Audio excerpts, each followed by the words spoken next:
My name is Ilaria. I've been coping with systemic sclerosis for about 25 years. So when I got the diagnosis, I was pretty young. Rare diseases have few patients, but we have to consider that in Europe, more than 30 million rare disease patients live. So we are a lot of people. The European reference networks are different because it's not just one doctor. It's a pool of doctors. And usually patients have to travel a lot, also abroad, out of the national borders to receive a diagnosis.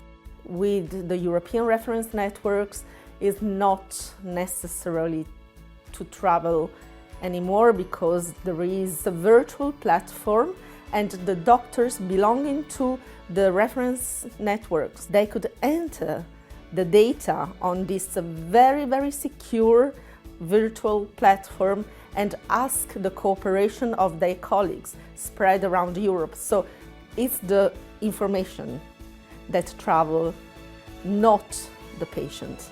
At the beginning, back to when I received the diagnosis, I read that I would live just 5 years. So you can imagine how desperate I was, like all the patients that received such a diagnosis.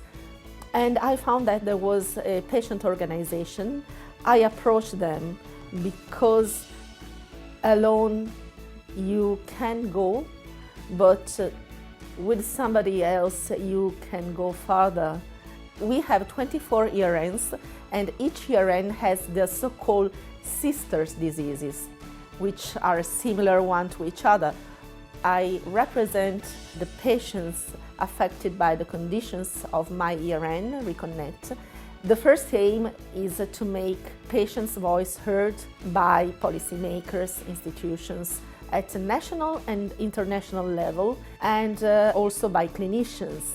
Another aim is the integration of European reference networks in national healthcare systems. I am very proud of what has been done in 2019, which is the state-of-the-art of the clinical practice guidelines for the diseases covered by Reconnect. And I had to collect them, and they have been published on a scientific journal. So the patient perspective on the patient unmet needs has been considered and published. Now, I must say I'm very, very happy because I have almost a normal life with many difficulties, but I don't want the disease or the difficulties to stop my life. I love to travel, to work with other patients, to try to build and shape a better future for people living with rare diseases.